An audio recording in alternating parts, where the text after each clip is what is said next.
একটা ভূমিকম্প হবে পৃথিবীর পূর্ব দিকে। পৃথিবীর পূর্ব দিক মানে এই যে ভারত, পাকিস্তান, বাংলাদেশ, শ্রীলঙ্কা, ইন্দোনেশিয়া, ঠিক আছে, এই সিঙ্গাপুর, এই যে কন্টিনেন্ট মালয়েশিয়া, এটা পৃথিবীর পূর্ব দিক। এদিকে একটা ভূমিকম্প হবে। তারপরে 7 পৃথিবীর পশ্চিমে একটা ভূমিকম্প হবে। পশ্চিম মানে বোঝেন না? পশ্চিমা বিশ্ব না, সৌদি আরব, পশ্চিমা বিশ্ব, ব্রিটেন, ফ্রান্স, জার্মানি, তারপরে রাশিয়ান কন্টিনেন্ট, হ্যাঁ, ইউক্রেন, এদিকে আপনার আমেরিকা, এই পুরো পশ্চিমা বিশ্ব, এখানে একটা ভূমিকম্প হবে বড়। এবং এগুলো এমন হবে যেগুলোতে ভূমি মাটিতে ধসে যাবে, মাটিতে ঢুকে যাবে। ভূমিকম্প না, ভূমিধস।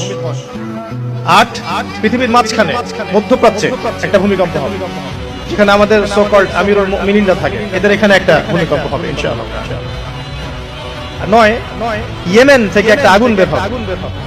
ইয়েমেন থেকে একটা আগুন বের হবে, যে আগুন মানুষকে হাসরের মাঠের দিকে তাড়িয়ে নিয়ে আসবে। আরেকটা বলেছেন 10 নম্বর, সূর্য উঠবে পশ্চিম দিক থেকে।